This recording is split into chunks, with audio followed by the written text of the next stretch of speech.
ayyaanniif nagaan waaqayyoo inni dhumaaf daangaa hin qabne hunduma keessaniif haa ta'u.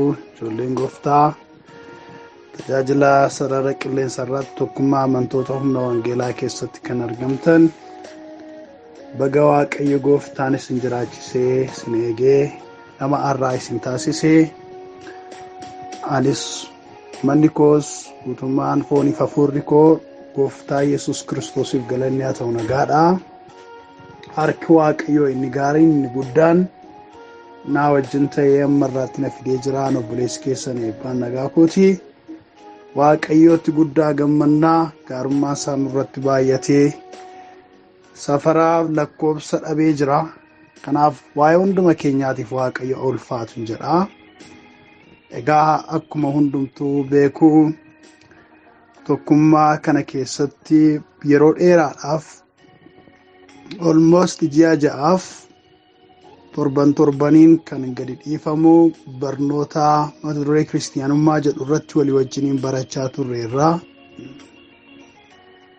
Waaqayyoon keenyas yeroo qabaanne kana keessatti gaarii godhee nu gargaaree jira. Obboloonni baay'een yeroo barumsa kana jalqabnee itti fufaa nu barsiisaa. Yoo waaqayyo jedhe barumsa kana fidnee gara biyyaallee galuu barbaannaa jechaa akka turtan geggeessitoonni naa kaasaa turaniiru. Egaa waaqayyo gaarummaan isaa guddaa waan ta'eef nu geggeessee ammarraatti kunoo barumsa keenyaa walitti qabuurra geenyeerra yookiis xumurarra geenyeerra kutaa 23ffaadhaan torbee darbee xumurreerra. Har'a bifa keessa deebiitiin daqiiqaa murtaa'e duwwaadhaaf waan barachaa turree irra deebinee yaada isaa wal yaadachiifnee isa booddee waaqayyoon walii kadhannee xumurraa. Kanatti aansuudhaan immoo gaaffii yoo qabaattan barumsichaa kutaa 23 darban irrattis amma har'aatti barumsa ture irratti yaadas yoo qabaattan seentanii keessumaa geggeessitoonni kallattiidhaan barumsi kun isin qaqqabu. Yaada keessanis gaaffii keessanis sagaleedhaanis ta'e barreeffamaan gabaabsitanii kaa'uu dandeessu.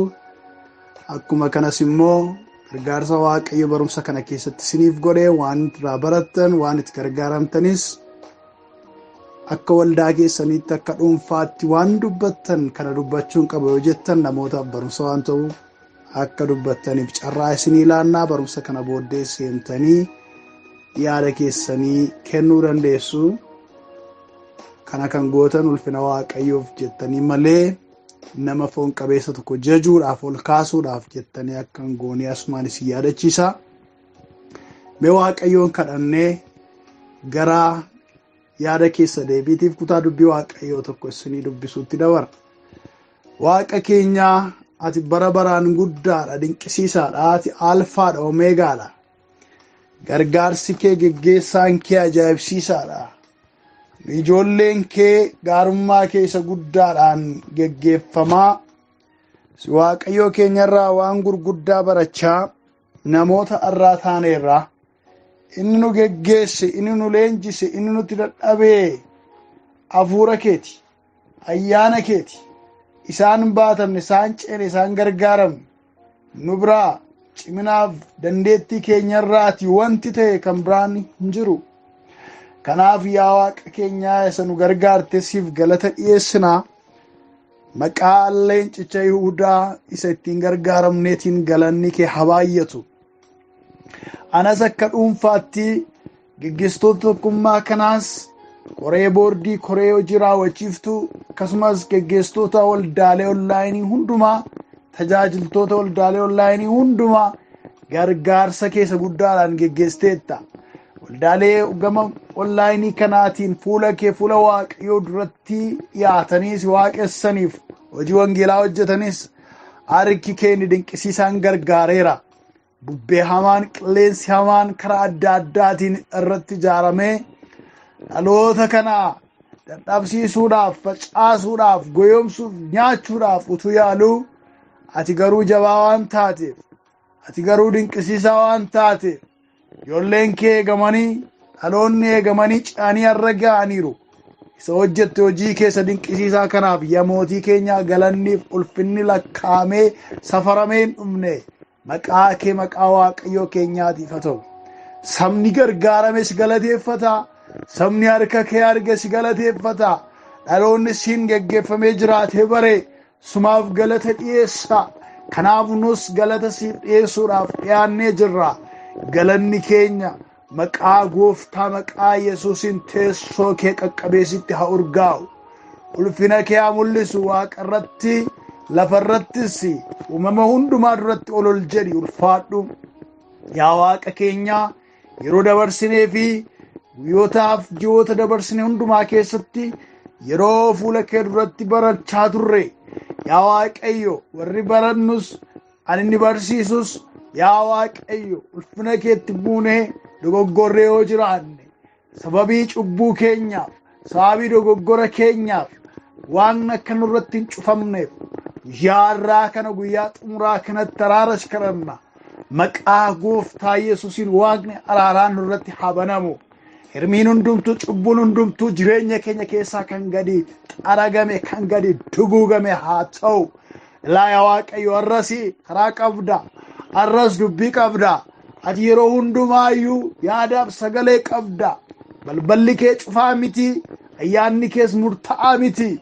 Maqaa Yesuusiin safara malee, dhowwaa tokko malees Waaqayyo arras yaada kee nu qaqqabsiisi, nutti dubbadhu, arras irraa dhaga'anii baratanis nu taasisi. Diina majaajii keenya immoo maqaa Gooftaa Yesuusiin rukuttaa jabaa isa rukuti. Naannoo keenya isa darbadhu, haalota keenya irra lafaan isa dha'i. Ati Waaqayyo inni cabsitee karaa bantu nu dura darbi. Inni cabsee karaa banu isaan dura hin bu'a. Isaanis karra mandarattii keessaa ba'anii na deemu jedhamee akka barreeffamee jiru. Maqaa Gooftaa Yesuusiin cabsitee karaa banuudhaan nu dura darbi. Kana hooteettaa ati jabaadha, maqaan kee ulfaatu, yaanni kee nurratti daddabalamu. Maqaa Gooftaa maqaa Yesuus Waaqa jiraataatiin ameen. Galanni Waaqayyoo keenyaaf haa ta'u. Gara yaadota keessa deebii kutaawwan darbanitti utuu hin seenin dubbii Waaqayyoo keessaatii bakka tokkoon dubbisaa. Bakki ani dubbisus isa lammaffaa Xiimotewos boqonnaa 3 lakkoofsa 14 irra sagalee jirudha. Innis akkana jedha, maqaa Gooftaa Yesuusiin nan dubbisa.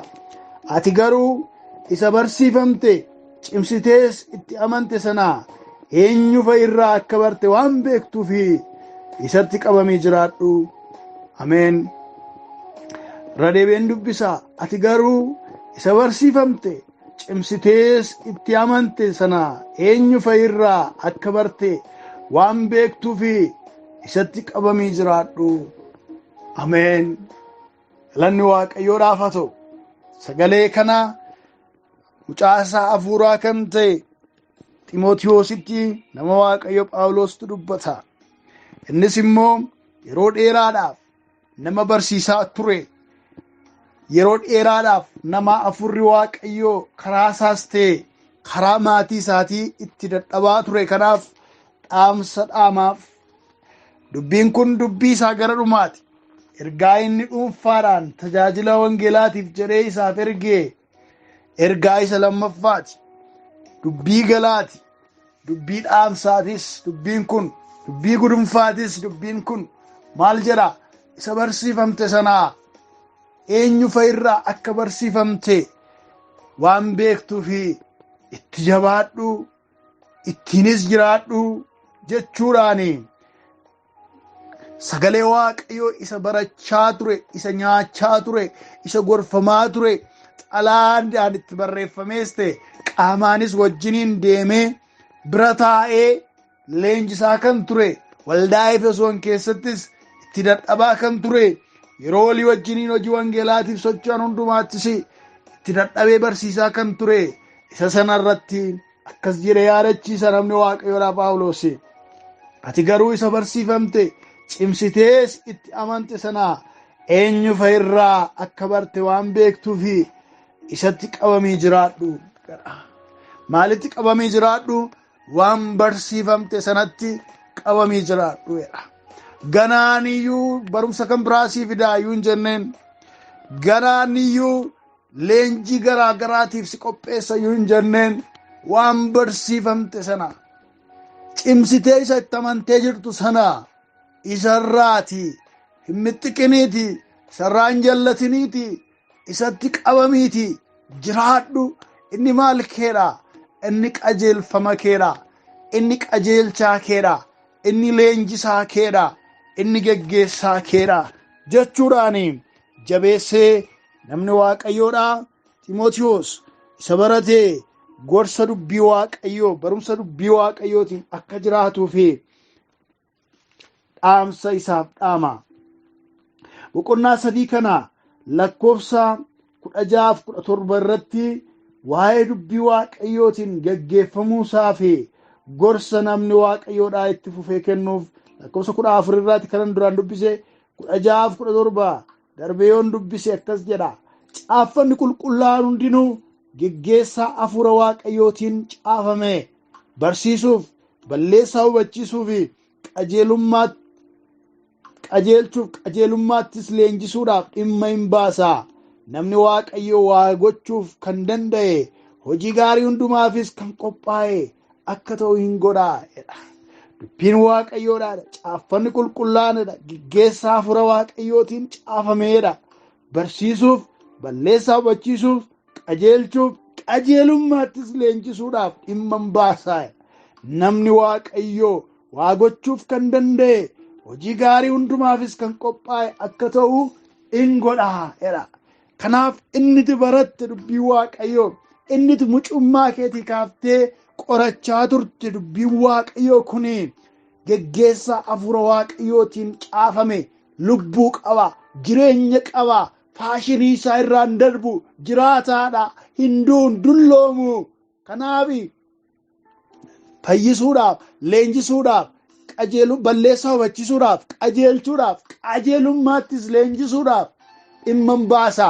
Namni Waaqayyoo nama waa gochuu danda'u, nama dhimma baasu ta'uu kan danda'u dubbii kanaanidha. Kanaaf maal godhi? Isa barsiifamte kanatti maal ta'i? Itti qabamii jiraadhu, isaan geggeeffami, isaan jiraadhu, isarraa achi hin gorin jechuudhaani gorsa isaa, dhaamsa isaa kennaaf. Ijoollee Waaqayyoo dubbiin Waaqayyoodha. Inni nu walii wajjin ilaalaa turre kuni filosoofii nama dhuunfaa miti. Namni dhuunfaa tokko tiyoorii inni qopheesse miti.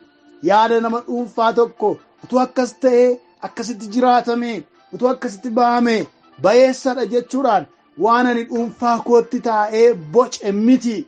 Wanti nu barachaa turre, wanti nu ilaalaa turre suni dubbii Waaqayyoo kanadha.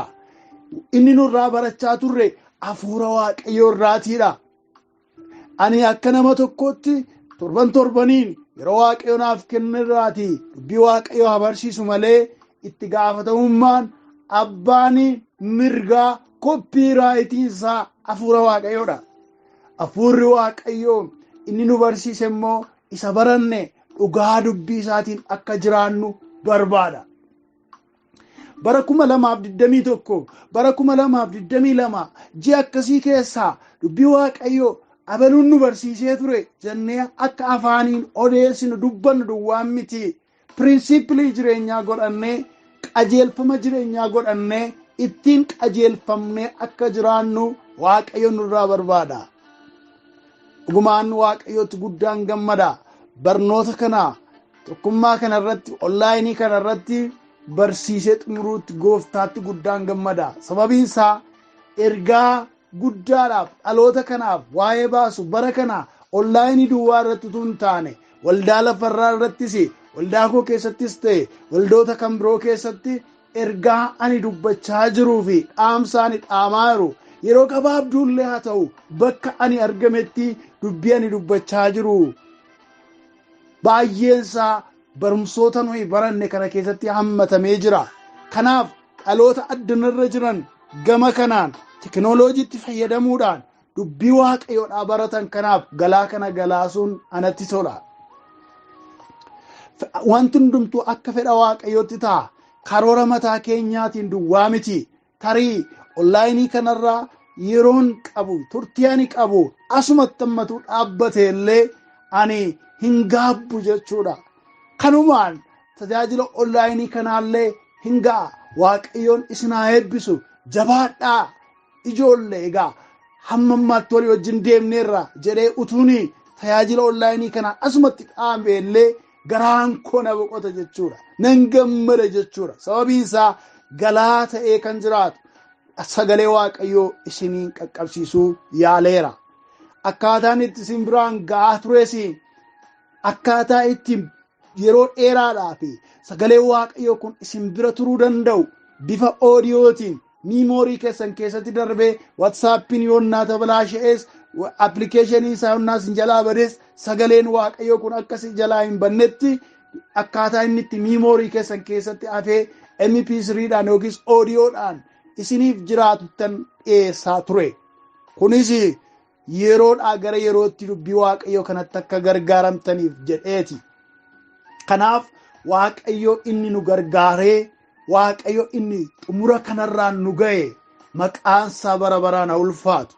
Firoota koo ani baay'ee yeroo raafaa qabaadhee miti. Nama yeroon baay'ee itti hanqatuu fi hanqina yerootiin hojiiwwan isaa oliin ga'uun isa rakkisu keessaa nama tokkodha. Gama onlaayinii duwwaa utuu hin taane hojii koo lafarratti waajjiraalee keessatti hojjedhu garaagaraa dabalatee isiniin jechuu kooti. Garuu kan haala nuu mijeessaa ture, kan nu gargaaraa ture, waan hundumaa toora nuu galchaa kan ture Waaqayyoodha. Ulfinni isaaf mala, galateeffamuun isaaf mala. Isadha haala mijatuu fi mijanne keessatti akka nu barannu nu taasisaa kan ture. Kanaaf Waaqayyoo isa nutti dadhabeef galanna ta'u. Egaa firoota koo maal barachaa turre? Waan barachaa turre sana beekuu qabna. Eenyurraa akka baranne cimsinee isa qabannetti ittiin jiraachuun nuuf ta'a.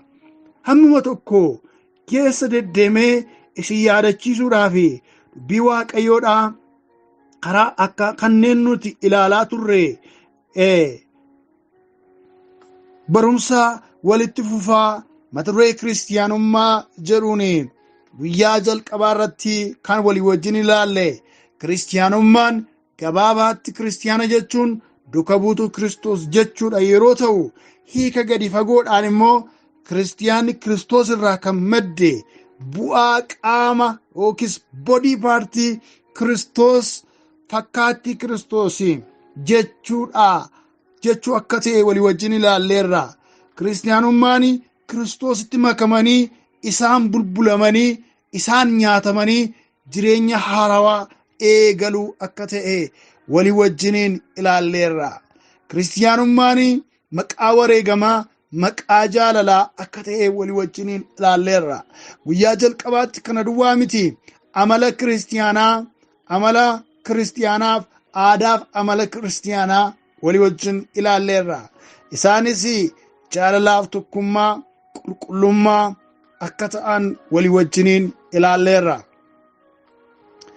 Egaa kana duwwaa miti.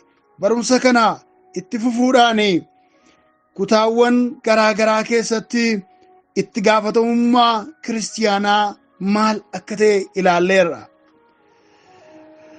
Kiristiyaanummaan aadaaf amala kiristiyaanaa keessaati. Kutaa lammaffaa irratti kan walii wajjin ilaalle waaqessuu dhugaa akka ta'e tokko ilaalleerra. Waan godhu mara immoo Waaqayyoon giddu galeessa godhatee gochuunsaa amalaaf aadaa kiristiyaanaa akka ta'e walii wajjiniin ilaalleerra kutaa lammaffaa irratti jechuudha. Galanniif ulfinni Waaqayyoof haa ta'u. Isaan kana yaadachuun isaan kanaan jiraachuun nurraa eegama jechuudha. Egaa kutaawwan garaagaraa ilaalle keessatti dhugoomsa kiristiyaanaa itti gaafatamummaa kiristiyaanaa keessaati tokkoof inni guddaa inni ta'e ofiisaas namoota kan biroos mootummaa Waaqayyootti galchuu akka ta'e walii wajjiniin ilaalleerra. Itti gaafatamummaan kiristiyaanaa isa kana akkamittiin dhugaawwan kiristiyaanaa gurguddoo torban dhugaawwan wangeelaa gurguddoo torban akkamittiin namoota dubbii Waaqayyoo hin beeknetti akka himnu walii wajjiniin ilaallee turre. Dubbii dhugaa tokkoffaa dubbii dhugaa lammaffaa hamma dubbii dhugaa torbaffaatti kan jiru namni tokko akkamittiin fayyisuu gooftaa keenyaa Yesuus Kiristoos nama kan biraatti dhugaa ba'a kan jedhu walii wajjiniin ilaallee tureerra jechuudha. Kanaaf itti gaafatamummaa kiristiyaanaa keessatti dhimmoota gurguddaa akkaataa itti hojii waaqayyoodhaa hojjechuu dandeenyu ilaallee irraas barannee tureerra jechuudha. Egaa kiristiyaana kan adda kan taasisu maal fa'i kan jedhus yeroon itti ilaalle tureera. Kiristiyaana adda kan isa taasisu wantoota hedduu keessaati. Uumama haaraa ta'uusaa walii wajjiniin ilaallee turreerra. Diina isaa jaallachuu isaa walii wajjiniin ilaalleerra. Du'aan hirriba jedhee jiraachuusaa walii wajjin ilaalleerra. Nama gargar kan hin fuune ta'uusaa baranneerra. Dhimmi isaa kan xumurameef ta'uusaa kan ofiisaa kan hin ta'in ta'uusaaf amantiidhaan jiraachuusaa kiristiyaanummaan wantoota adda taasisan keessatti ilaallee turre. Bu'aa kiristiyaanummaas barannee turreerra. Bu'aan kiristiyaanummaa eebba akka ta'e eebba lafarraa fi akkasumas immoo eebba isa barabaraa eebba hafuuraa kunis maal fa'i? Eebba barabaraa eebba hafuuraa jireenya hafuuraatti kennaa hafuuraatti eebbifamuu akka ta'ee fi inni kan biraan bu'aan kiristiyaanummaa fayyinadha. Dhiifamuu cubbuu nagaaf jireenya barabaraa akka ta'e ilaallee turreerra jechuudha. Eenyummaan kiristiyaanaa inni sirriin eessaa akka argamus walii wajjiniin ilaallee turre. Fannoo Kiristoos jalaa macaafa qulqulluu keessaa kadhannaadhaan akka inni argamu walii wajjiniin ilaallee barannee turreerra. Kanaaf egaa kiristiyaanummaan kutaawwan garaa garaa keessatti dubbiiwwan gurguddoo ilaalaa turre si yaadachiisuudhaaf hammanaa darbee dubbachaa jira jechuudha.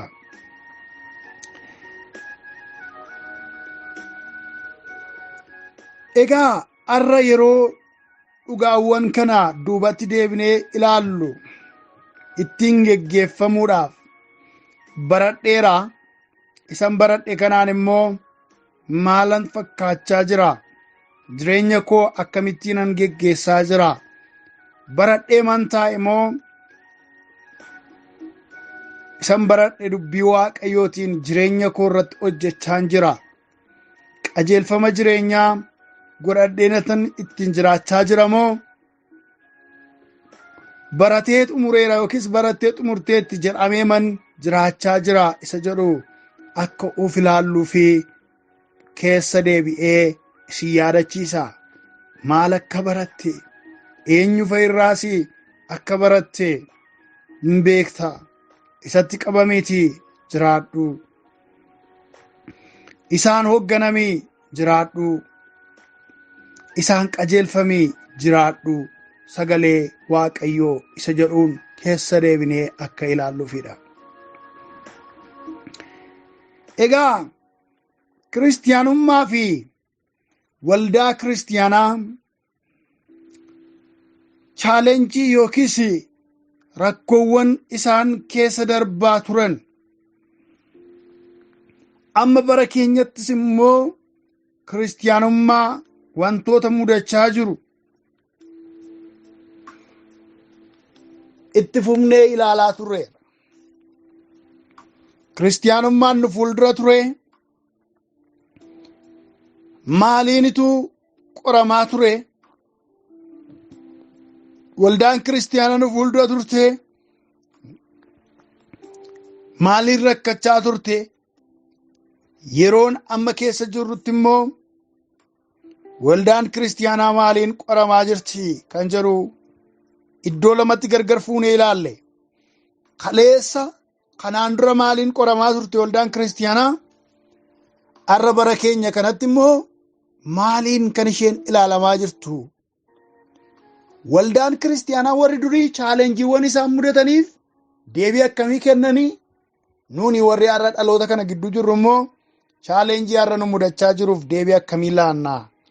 kan jedhu walii wajjiniin ilaallee barannee turre.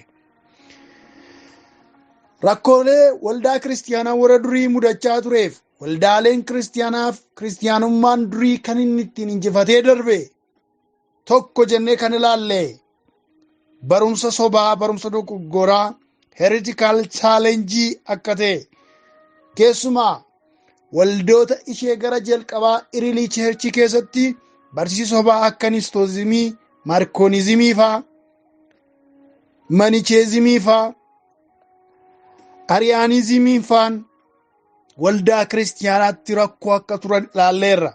Deebii waldaan kiristiyaanaa barsiisa sobaa qoramsa akkasiitiif laachaa turtes immoo ilaallee irraas baranneerra. Barumsa sobaan natti dhufee dhugaa wangeelaan argatti jallisuuf jedha. Kanaafiyyuu ani calliseen ta'a yeroo itti waldaan kiristiyaanaa jette hin turre.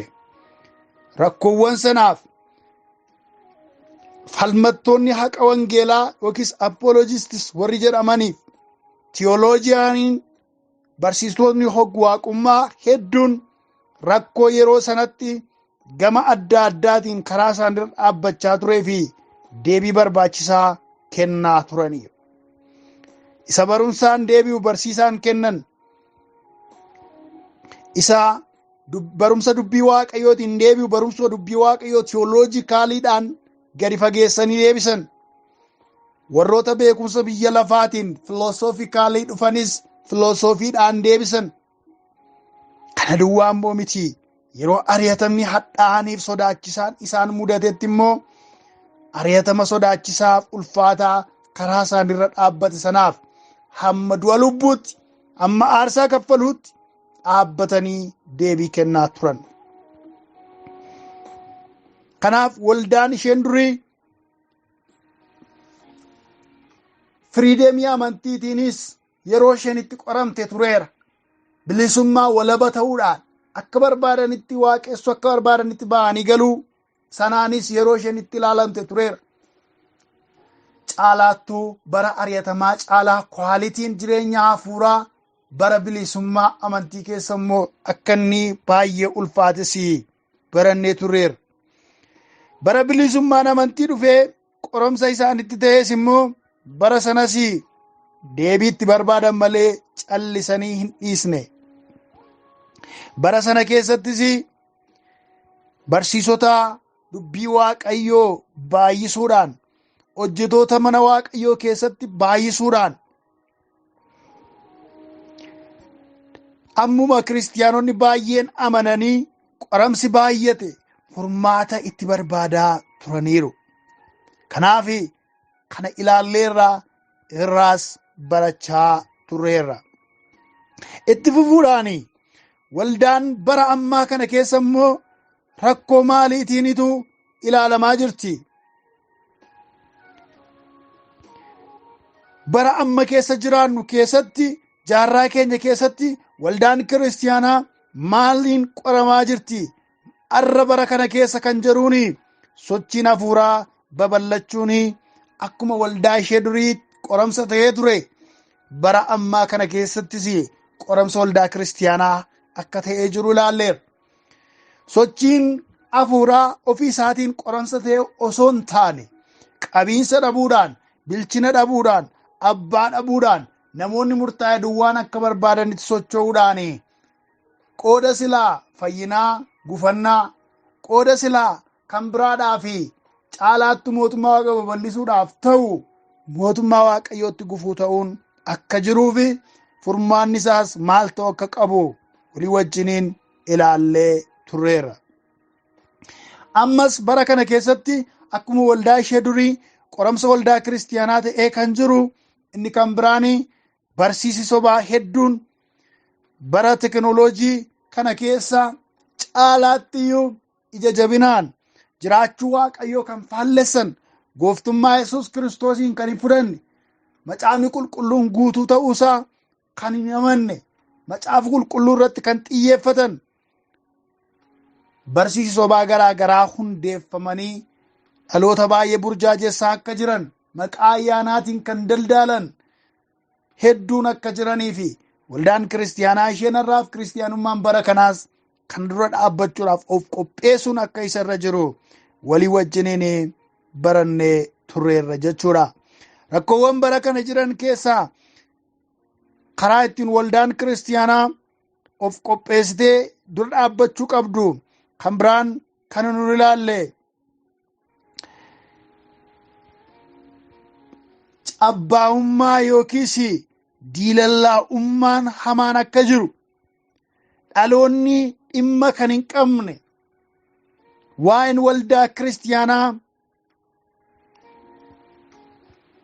dhannarra kan isaan hin yaane, waldaan kiristiyaanaa guddattes waldaan kiristiyaanaa xinnaattes dhimma isaanii kan hin taane, akkuma barbaadanitti dudda itti gatanii kan deddeebi'an waldaa kiristiyaanaatii fi iddoo kan hin qabne, wanti kamiyyuu hinaaffaadhaan kan isaan hin kaasne dhaloonni of gatanii jiraachuu isaanii baranneerra. Qoramsa waldaa kiristiyaanaa diilallaa'ummaaf cabbaa'ummaa seensi gochuu dadhabuu duwwaa osoo hin taane, qoramsi kan biraan immoo ammayyummaa fi hammeenyi isa keessa jiru waldaa kiristiyaanaa duratti jigee akka jiru, waldaa kiristiyaanaatii fi hibboo bara kana ta'ee jiru keessaa tokko akka ta'e walii wajjiniin baranneerra. Ammayyummaan silaa akkuma ammanuu ammayyummaaf teekinooloojiitti fayyadamne hojii waaqayyoodhaa walii wajjin hojjechaa jirru. Ammayyummaaf teekinooloojiin qaroominni hamaa ta'e miti, itti fayyadamiinsi isaa garuu balaa akka inni of keessaa qabu walii wajjiniin barannee turreerra. Kanaaf har'as waldaan kiristiyaanaa naannoo kanarratti ishee banaa akka ta'u, hammeenya qaroominaa fi ammayyummaa keessa dhokatee dhaloota miidhaa jiru kanarratti ija ishee bantee hojjechuu akka qabdu walii wajjin baranneerra. Kutaa isa dhumaa kutaa 23ffaa irratti geggeessitoota tokkummaatti hin amannetu qoramsa itti ta'ee jira jenneerra. Dhaloota gidduutti summii kan facaasan, dhaloota gidduutti gargar bahinsa kan facaasan, dhaloonni walitti dhufee hojjechuuf yeroo ka'u ajandaa kan biraa kan uuman geggeessitoonni waldaa ishee xiqqoo lookaal cheerchii irraa kaasee hamma waajjiraalee gurguddaa waldaaleetti namoonni akkasii gufuu waldaa kiristiyaanaa, qoramsa waldaa kiristiyaanaa ta'anii akka jiran, utuu tokkummaan jiraate waldoonni kiristiyaanaa harka wal qabatanii akka addunyaatti mishineroota, labsitoota wangeelaa hedduu bobbaasuudhaaf utuu maltuu, garuu namoonni dhimmoota xixiqqoodhaan sababoota garaagaraatiin tokkummaan dhabamee namni wal nyaachaa, namni wal hammeessaa, namni walitti ciniinnataa, kiristiyaanni duddoo walitti gataa akka jiraatu ta'ee jira. Kuni hibboo fi qoramsa waldaa kiristiyaanaa isheerraa mudachaa jiru akka ta'e barnoota keenya keessatti ilaalleera. Egaa deebii waldaa kiristiyaanaa maal ta'uu qabaree? Irriba keessa dammaquu, waan gochuun ta'u beekuu, tarkaanfii fudhachuu, dhaloota barsiisuu, dhaloota leenjisuu, dhaloota dammaqsuu, humna kadhannaatti amanuu fa'aa akka ta'e dhimmoota garaagaraa keessatti qabxii garaagaraatiin barachaa turreerra. Inni nu barsiise, inni nu gargaare, inni dhugaa isaatiin hamma irraatti nu geggeesse hafuurri waaqayyoodhaa haa ulfaatu.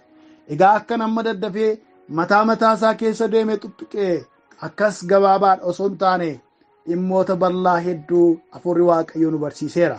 Egaa firoota koo sagalee duwwaa miti, barreeffamaanis yeroodhaa gara yerootti isiniif ergaa waan tureefi bakka dandeessanitti sagalee dhaggeeffachuu, bakka sagalee dhaggeeffachuun isinii mijoomnetti immoo dubbisuu, lamaan saattu fayyadamuudhaan dubbii waaqayyoo kanaan jireenya keessan, jireenya tajaajila keessanii, jireenya amantii keessanii ittiin geggeeffadhaa.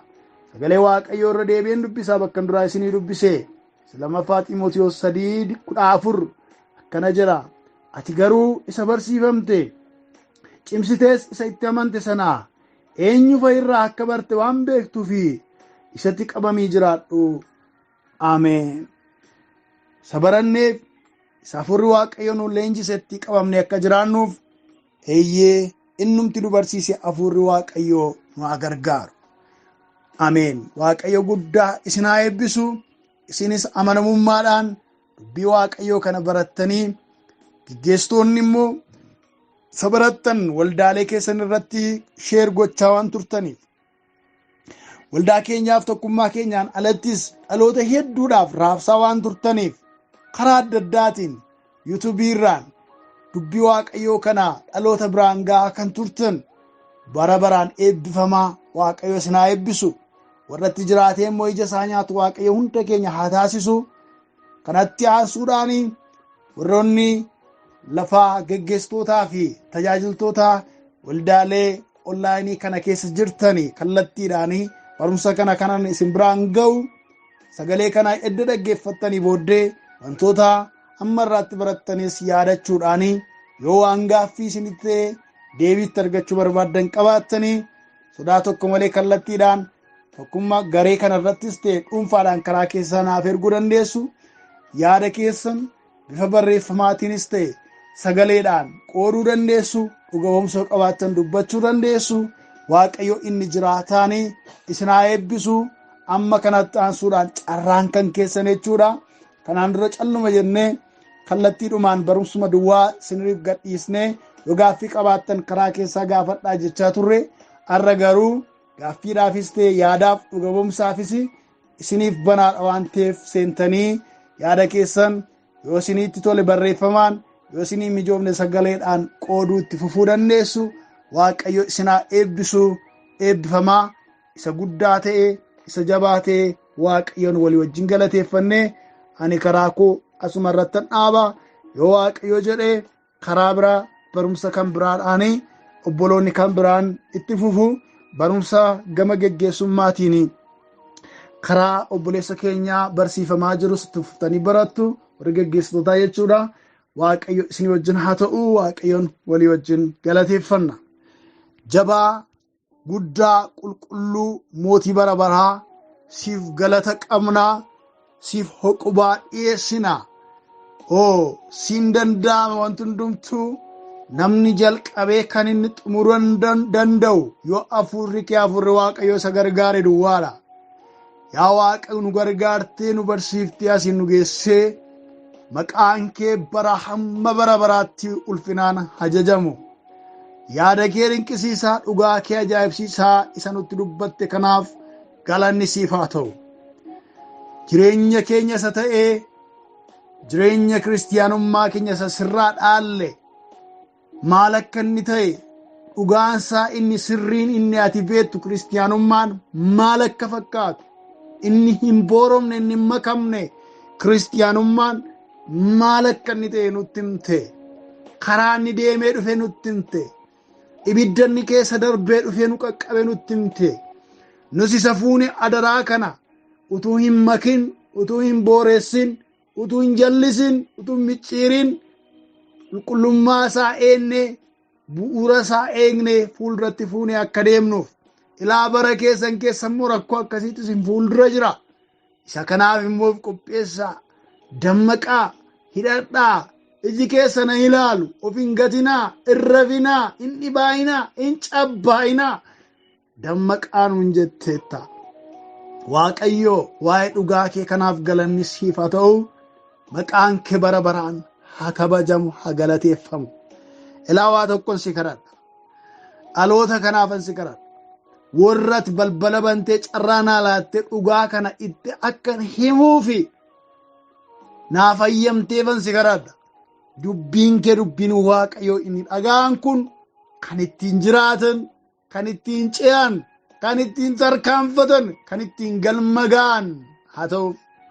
Kan ittiin itti faradamu, kan ittiin of ceephaan utuu hin ta'in, kan ittiin faradamuuf, kan ittiin milkaa'an, kan ittiin gammadaniif ittiin galateeffatan ta'an. Dhugaan kee dhugaan Waaqayyo gooftaa maccaa. Isaanis ta'e saba isaan tajaajilan haa gargaaru, haa geggeessu. Wangeelli kee dhaloota kanaaf wajjiniin haa ta'u.